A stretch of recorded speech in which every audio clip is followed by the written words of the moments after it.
pukul 6 waktu Indonesia Tengah. RRI ND menyiarkan Warta Berita.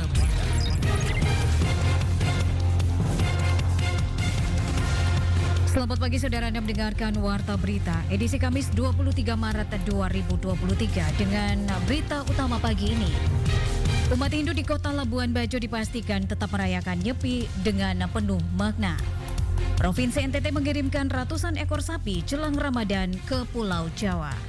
Bersama saya Lali Kara, kita ikuti segera berita selengkapnya.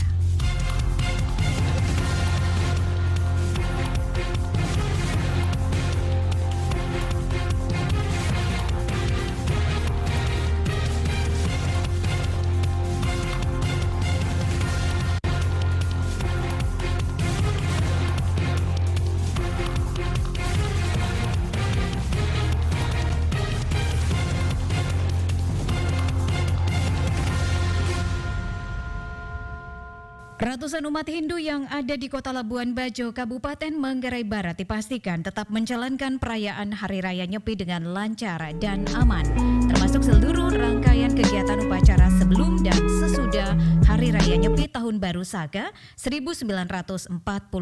Laporan selengkapnya disampaikan Rosa Dalima. Meskipun sebagai kelompok minoritas di Labuan Bajo, ratusan umat Hindu tetap melaksanakan rangkaian upacara persiapan dan Hari Raya Nyepi tetap sesuai dengan ajaran dan tidak mengurangi maknanya sama sekali. Demikian disampaikan Ketua Parisada Hindu Dharma Indonesia PHDI Kabupaten Manggarai Barat, Nyoman Budiarta kepada RRI usai upacara pengerupukan di Pura Agung Giri Segara Labuan Bajo Selasa malam. Dikatakan Nyoman Budiarta, umat Hindu yang ada di Labuan Bajo sudah terbiasa merayakan Hari Raya Nyepi dengan kondisi yang berbeda di Pulau Bali. Namun dia memastikan seluruh rangkaian upacara sebagaimana yang diajarkan dalam agama Hindu tetap dilaksanakan dengan baik hingga Hari H Nyepi dengan berbagai pantangan yang harus dilaksanakan, seperti tidak menyalakan api, tidak bekerja, tidak bepergian, dan tidak menikmati hiburan. Karena kita berada di tempat rantauan, jadi kita menyesuaikan. Menyesuaikan bukan dalam artian menghilangkan dari makna nyepi itu, tapi kita melaksanakan sesuai dengan ketentuan-ketentuan mana yang boleh, mana yang tidak. Karena tidak semuanya baku.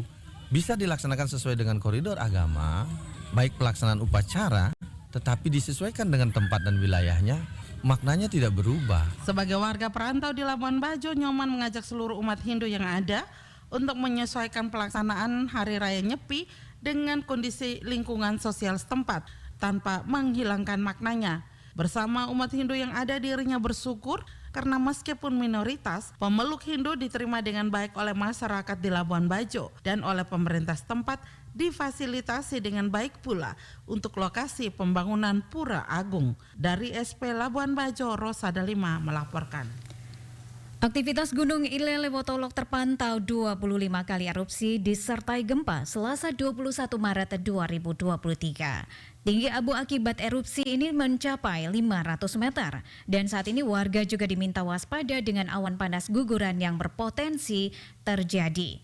Pengamat Gunung Api Pos Pengamatan Ilelewotolok Stanislaus Arakian mengatakan sejak erupsi pada 29 November 2020, pihak PVMBG menghimbau agar warga tidak beraktivitas dalam radius 2 km dari puncak gunung.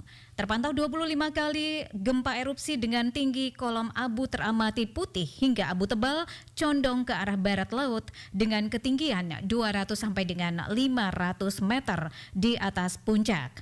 Saat ini status gunung waspada level 2, kemudian pada malam hari masih terlihat sinar api di puncak gunung api dan bunyi gemuruh. Hingga saat ini pendengar, erupsi disertai letusan kecil di Gunung Ilelewotolok masih saja terjadi.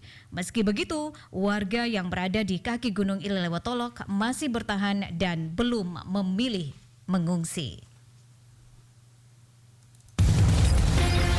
Anda sedang mendengarkan Warta Berita Produksi RRI ND.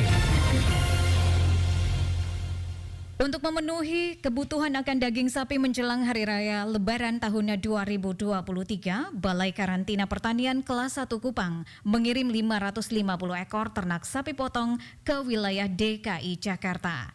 Pelepasan ternak sapi potong ini dilakukan di kawasan instalasi karantina hewan. Selengkapnya seperti apa dilaporkan Veranda Garus.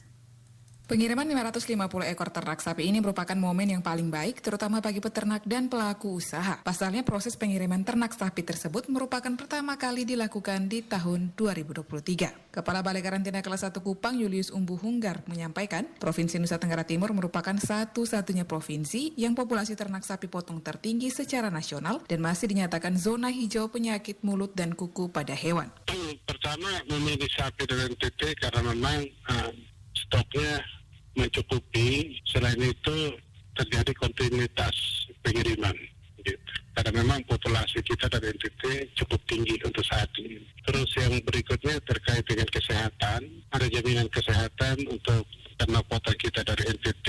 Di samping itu juga kualitas karkasnya sapi dari NTT dikatakan cukup baik. Sebelum dikirim ratusan ekor sapi tersebut sudah melalui proses yang cukup panjang, dimulai dari masa karantina 14 hari hingga proses lainnya di dalam kandang agar ternak yang dikirim layak untuk dikonsumsi. Nantinya ternak tersebut akan diterima oleh Balai Besar Karantina Pertanian Jakarta. Setelah itu akan dilakukan karantina kembali sebelum dipasarkan. Selain Jabodetabek, kita juga lakukan pengiriman rutin seperti di Sulawesi, di Kalimantan, ke Sumatera, bahkan ke Batam.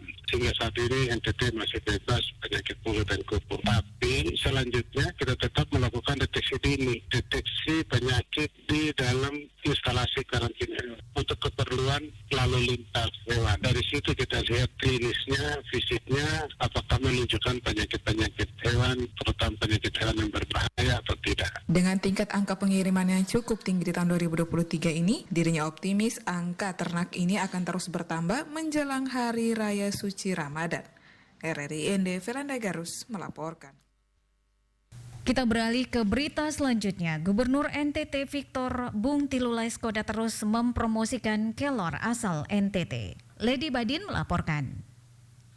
Pada acara pencanangan pencegahan stunting nasional tahun anggaran 2023 pada jajaran TNI Angkatan Udara bersama BKKBN Provinsi NTT beberapa waktu lalu, Gubernur NTT Victor Bung Tilulai Skodat menegaskan kelor yang oleh WHO disebut miracle tea atau pohon ajaib memiliki kandungan gizi tinggi dan lengkap baik kalium, potasium, vitamin C dan nutrisi lainnya. Victor Bung Tilulai Skodat mengungkapkan bahwa pohon kelor ini tumbuh sangat baik di NTT, bahkan tumbuh liar dan subur luar biasa. Pohon ini punya dampak luar biasa untuk penanganan stunting, sehingga masyarakat NTT diminta untuk menanam dan mengkonsumsi kelor. Menurut Gubernur NTT, selain stunting, kelor juga bisa menjadi pemutus mata rantai kemiskinan di NTT, sehingga masyarakat NTT harus berbangga memiliki kelor sebagai salah satu pohon ajaib yang bisa disamakan dengan ginseng yang dibanggakan oleh masyarakat Korea. Dirinya menegaskan pemerintah Provinsi NTT terus mendorong UMKM dan pelaku usaha lainnya untuk mengembangkan kelor secara profesional sehingga bisa diekspor hingga ke luar negeri. Dan mereka impor barang ini, sementara kita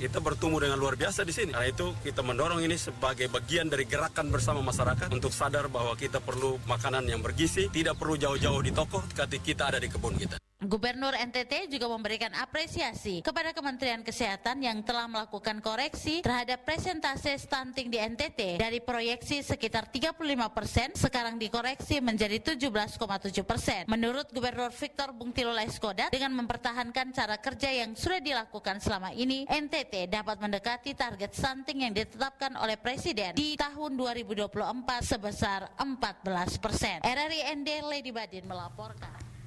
Kementerian Pariwisata dan Ekonomi Kreatif, Badan Pariwisata dan Ekonomi Kreatif, Kemenparekraf, Baparekraf menargetkan sebanyak 45 orang pekerja pariwisata bisa terverifikasi kompetensi pariwisata berstandar nasional hingga ASEAN sepanjang 2023. Menparekraf Kabaparekraf Sandiaga Salahuddin Uno mengapresiasi terselenggaranya kegiatan yang merupakan bagian dari program Kemenparekraf untuk mempercepat pemulihan dan juga peningkatan produktivitas sektor pariwisata dan ekonomi kreatif. Program mencakup upskilling, peningkatan kompetensi, reskilling, penguatan kompetensi dan juga new skilling, penambahan kompetensi baru agar sumber daya manusia pariwisata dan juga ekonomi kreatif unggul, kompeten dan juga berdaya saing. Kegiatan sertifikasi kompetensi SDM pariwisata dilangsungkan 6 destinasi pariwisata prioritas yaitu Danau Toba, Wakatobi Sultra, Labuan Bajo NTT, Lombok NTB, Borobudur, Yogyakarta Prambanan, Jogja dan Jateng, serta Bromo Tenggar Semeru, Jawa Timur. Targetnya di sepanjang tahun 2022, sebanyak 18.000 pekerja pariwisata dapat terverifikasi pada tahun 2023, jumlahnya meningkat hingga 45.000 peserta. Menparekraf juga mengharapkan agar kegiatan ini bisa diteruskan sehingga target sertifikasi kompetensi pekerja pariwisata tahun ini bisa meningkat. Badan Pengawas Pemilu Kabupaten Sika pastikan semua tahapan pengawasan pemilu mulai dari pendaftaran, verifikasi peserta pemilu hingga penetapan maupun proses verifikasi administrasi dan verifikasi faktual berjalan normal. Rovinus Wula kini melaporkan untuk Anda. Hal itu disampaikan Ketua Badan Pengawas Pemilu Kabupaten Sika Harun Al-Rasyid MPD ketika dikonfirmasi RRI terkait proses pengawasan yang dilakukan Badan Pengawas Pemilu Kabupaten Sika Rabu 22 Maret 2023. Harun menjelaskan sampai pada tahap penetapan jumlah kursi dan penetapan daerah pemilihan, Badan Pengawas Pemilu terus melakukan pengawasan mulai dari pengumuman rancangan, kemudian uji petik yang dilakukan selama 3 hari hingga penetapan dilakukan KPU, semuanya berjalan normal, tidak ditemukan masalah atau hal yang luar biasa. Ketua Bawaslu Sika mengatakan terkait dengan pencalonan DPD sampai hari ini sudah masuk verifikasi administrasi tahap kedua. Ia menjelaskan pada verifikasi administrasi dan faktual tahap pertama untuk Kabupaten Sika ada sampel, namun masuk pada verifikasi administrasi kedua Kabupaten Sika tidak ada sampel. Tetapi kemungkinan verifikasi faktualnya pihaknya masih menunggu informasi resmi dari KPU Provinsi NTT. Untuk usaha kami dalam hal meminimalisir masalah pada proses pemutakhiran data pemilih dan penyusunan daftar pemilih. Karena potensi masalah dari tahun ke tahun itu ya terkait dengan data pemilih. Bawaslu Sika dan jajaran tengah melakukan proses pengawasan terkait pemutakhiran data pemilih dan penyusunan daftar pemilih. Ketua Bawaslu Sika mengatakan mengenai proses pencoklitan sudah berakhir 14 Maret 2023, tetapi Bawaslu Sika ingin memastikan pada proses pencoklitan itu jangan sampai ada data yang masih tercecer seperti orang yang sudah meninggal tetapi masih masuk dalam data pemilih karena belum memiliki elemen pendukung akte kematian. Selain itu terkait dengan pemilih yang masuk dalam desa Mekar, itu juga menjadi potensi masalah karena KTP-nya belum terupdate dengan KTP terbaru. Badan Pengawas Pemilu Kabupaten Sika meminta pemerintah daerah melalui Dinas Kependudukan dan Catatan Sipil untuk mempercepat proses update data penduduk sehingga tidak menjadi polemik pada hari pelaksanaan pemetaan TPS 6. RRI Rovinus Wula melaporkan. Berita terakhir. Kepala Disperindak Kabupaten ND Muhammad Syahrir kepada RRI pada Senin 21 Maret 2023 menuturkan mengantisipasi kenaikan harga bahan kebutuhan pokok menjelang puasa hingga Lebaran, Dinas Perindustrian dan Perdagangan Kabupaten ND rutin melaksanakan monitoring harga di pasar.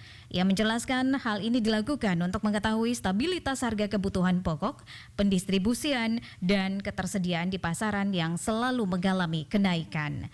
Dikatakan hingga saat ini hasil monitoring di lapangan belum ditemukan adanya kenaikan harga yang signifikan dan semuanya masih relatif stabil.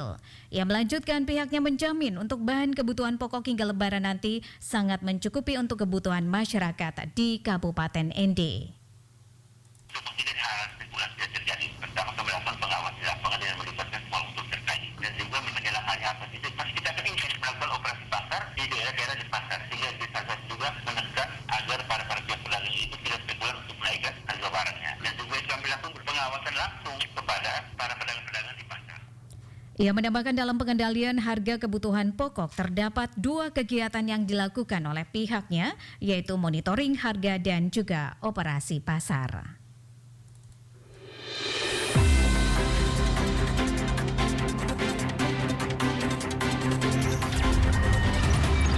Terima kasih. Anda telah mendengarkan Warta Berita Produksi RRI ND.